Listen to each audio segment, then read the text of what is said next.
સદગુરુ શ્રી ગોપાળાનંદ સ્વામીની વાતો, પ્રકરણ પહેલું, વાત નંબર 127. સ્વામિનારાયણ હરે, સ્વામિનારાયણ હરે. સ્વામીએ વાત કરી છે અને વિજયાનંદ સ્વામીએ પ્રશ્ન પૂછ્યો છે. જેવા તેવા જીવને શ્રી હરિજી મહારાજનો જોગ થઈ જાય છે ને મુમુક્ષુને થતો નથી, તેનું શું કારણ હશે? ત્યારે સ્વામી બોલ્યા છે, શ્રી હરિજીને જે દેશને વિશે ધર્મ સ્થાપન કરવો હોય તથા જે દેશને વિશે મુમુક્ષુ બહુ હોય તે દેશમાં શ્રીજીનું વિચરવું હોય, એટલે તે દેશમાં મુમુક્ષુના તથા બીજા પણ સર્વેના મોક્ષ સહેજે થઈ જાય છે. ને મુમુક્ષુ હોય પણ તેનો દૂર દેશને વિશે જન્મ હોય તે રહી જાય છે. માટે મુમુક્ષુએ કોઈ દેશની વાસના તથા નાત જાતની પણ વાસના ન રાખવી. ને પ્રકૃતિ પુરુષથી લઈને સર્વે પદાર્થને નાશવંત ને કાંખના મુવાળા જેવા અતિ તુચ્છ ને સ્વપ્ન તુલ્ય જાણવા. ને શ્રીજી તથા તેમના મોટા સંત તથા જીવાત્મા તે વિના બીજે ક્યાંય પ્રીતિ ન રાખવી. અને મહારાજની સેવા વિના શ્વેત દ્વિપાદિક ધામને વિશે પણ વાસના ન રાખવી. અને શ્રીજી તો ગમે ત્યાં રાખીને પણ કસર માત્ર ટાળી નાખવાને સમર્થ છે. માટે સત્તારૂપે રહીને તેમના એકાંતિક ભક્તનો સમાગમ અતિશય રાખવો. ને તેને અર્થે શીત ઉષ્ણ ભૂખ તરસ માન અપમાન હર્ષ શોકનું સહન કરવું. ને એને વિશે વૈરાગ્ય પામવો નહીં. ને વિષયના યત્નને અર્થે જે ઉદ્યમ કરવો તેમાં વૈરાગ્ય પામવો. એમ કહી મોકા ખાચરનું દ્રષ્ટાંત આપી કહ્યું છે, આવી રૂઢી ભગવદ્ વાર્તા છે, પણ તે કેટલાકને ગમતી હશે ને કેટલાકને તો નહીં ગમતી હોય. શું યાદ રાખ્યું?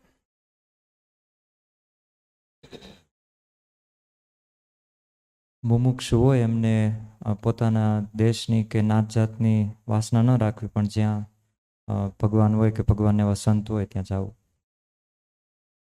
બે હું યાદ રાખ્યું.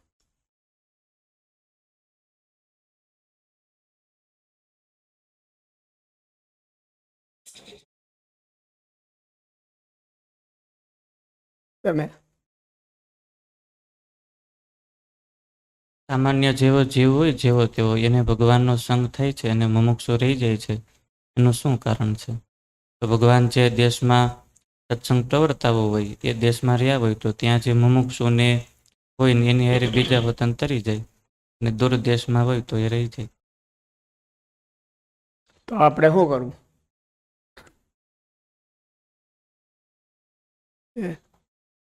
આપણે શું કરવું? સ્વામીજી શું કે? અત્યારે તો મહારાજની આજ્ઞામાં વર્તવું. તો ક્યારે પછી શું કરવું? અત્યારે ને ક્યારે?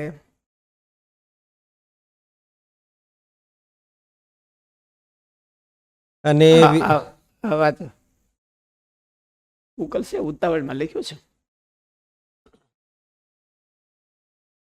મહારાજની સેવા વિના શ્વેત દ્વિપાદિક ધામને વિશે પણ વાસના ઈચ્છા ન રાખવી. મહારાજની સેવા ન હોય તો શ્વેતદીપ ધામ તો બધા કરતા વધારે ભગવાનના માર્ગમાં અનુકૂળ કહેવાય. એના જેવું બીજું કોઈ ન કહેવાય. અક્ષરધામને પામવામાં હારામાં હારું સ્થાન સેકન્ડ કેટેગરીનું એનાથી કયું બીજું? શ્વેતદીપ કહેવાય. એની પછી બદ્રિકાશ્રમ અને એની પછી પૃથ્વીલોક કહેવાય.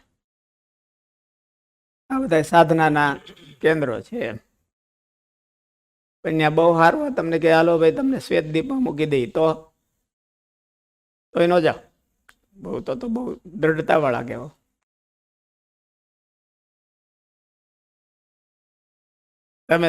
તમે જાઓ સદગુણ સ્વામી, તમને કે શ્વેતદીપમાં જાઓ તો ભંડારનું ત્યાં કઈ કરવાનું હોય નહીં, કારણ કે ખાતા જ નથી ને. તો તમે જાઓ કે શું કરો? સરળ સમજી જાય.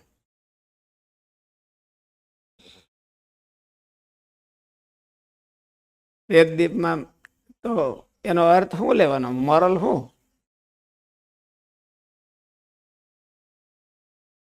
જ્યાં મહારાજની સેવા ન થતી હોય એવી કોઈ પણ જગ્યાએ ન રહેવું. જીવ વધે નહીં, ન રહેવું એમ નહીં, પણ મહારાજની સેવા થાય તો જીવ વધે. સારા સ્થાનથી જીવ વધે એવું ન હોય. સારું સ્થાન હોય તો બહુ સારું કહેવાય, પણ સારું સ્થાન હોય ને ભગવાનમાં ના ઉપયોગમાં આપણે કાંઈ ન આવતા હોય, ને બેન ખાતા હોય, તો આપણા જીવને સમાસ કાંઈ ન થાય. અને સ્થાન બહુ સારું ન હોય, પણ ભગવાનનું કંઈક કામ થતું હોય અને ભગવાનના ઉપયોગમાં આપણે આવતા હોઈએ, સત્સંગના કે ભગવાનના ભગતના ઉપયોગમાં આવતા હોઈએ, તો એને જેના જીવનું કલ્યાણ કરવું હોય એને એવું પસંદ કરવું. ક્યાં હરખી ફેસિલિટી છે ને ક્યાં હરખું કમ્ફર્ટ ઝોન છે એ બહુ ગોતવું નહીં. ક્યાં હરખા આપણા જીવને સેવા મળે અને આપણું બધું છે એ સાર્થક થાય એવી જગ્યા ગોતવી. એ મુમુક્ષુતા કહેવાય અને ઓલું બુભુક્ષુતા કહેવાય. સારી જગ્યા ક્યાં છે? અહીંયા મને અનુકૂળ આવે ને અહીંયા ન આવે. મને કોઈક ઉખેડી મૂકે તો અનુકૂળતા ન આવે, મને ચોંટાડી જ રાખે તો અનુકૂળતા આવે. એ બુભુક્ષુતા કહેવાય, મુમુક્ષુતા નથી. આપણા જીવને ભગવાને જે આપ્યું એનો ઉપયોગ ક્યાં થાય એમ છે એવું વિચારો તો એ મુમુક્ષુ. તો એના જીવને સમાસ થાય. કેવળ હારા સ્થાનથી સમાસ ન થાય.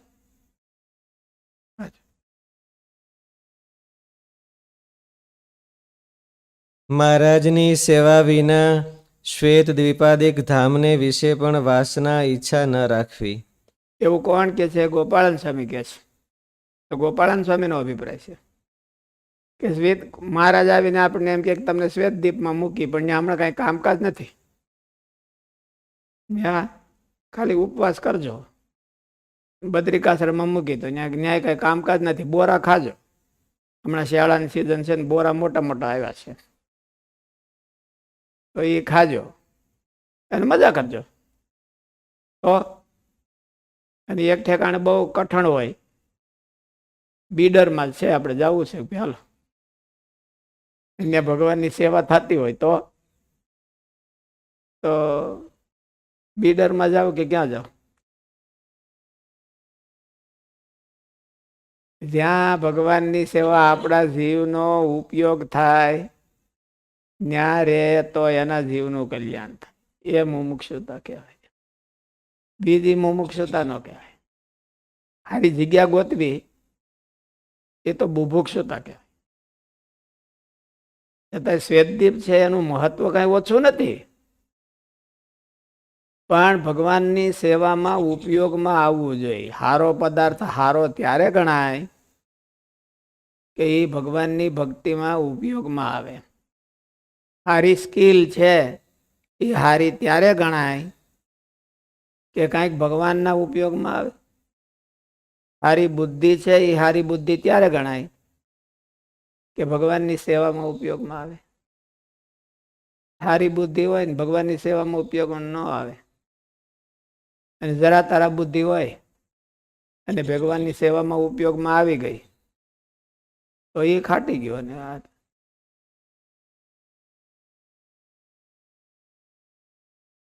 ગમે તેવું ઉત્તમ સ્થાન હોય તેમાં જઈને રહે તો પણ જીવ વૃદ્ધિ પામે નહીં. એવું ગુણાતીતાનંદ સ્વામી કીધું. આ તો ગોપાળાનંદ સ્વામીનો અભિપ્રાય છે ને આ ગુણાતીતાનંદ સ્વામીનો અભિપ્રાય. ગમે તેવું સારું સ્થાન હોય, એમાં સ્વામીએ શ્વેતદીપનું કહી દીધું. શ્વેતદીપથી તો સારું સ્થાન કોઈ ગણાય નહીં. ગમે તેવું સારું સ્થાન હોય ન્યા જઈને રહે. મહારાજ વખતે ગઢડા અને વરતાલ ને બધા સારા સ્થાનો ગણાતા. અત્યારે હારા સ્થાન જ ગણાય, કારણ કે મહારાજ જ્યાં જાદુ રહ્યા હોય તો એ હારા સ્થાન ગણાતા એમ. તો ન્યા જઈને રે એટલે વૃદ્ધિ પામી જાય. આ તો બધા મોટા સંતોના અભિપ્રાય છે. ત્યારે વખતે મહારાજ દેખ્યું ગુણાતીતાને ગમે એવું ઉત્તમ સ્થાન હોય ન્યા જઈને રહે તો આપણો જીવ વૃદ્ધિ ન પામે. તો કેમ વૃદ્ધિ પામે? ગુણાતીતાન સ્વામી કંઈક જુદું કીધું. કેમ વૃદ્ધિ પામે? મુકુંદ સ્વામી કયો, તમારે તો બધું મોં પાટે જ હોય છે ને. લગ્ન જોઈએ એમ કે સ્વામી. હે લગ્ન સમજાતું નથી કઈ. અવાજ ધીમો આવે છે. અવાજ હાવ ધીરો આવે.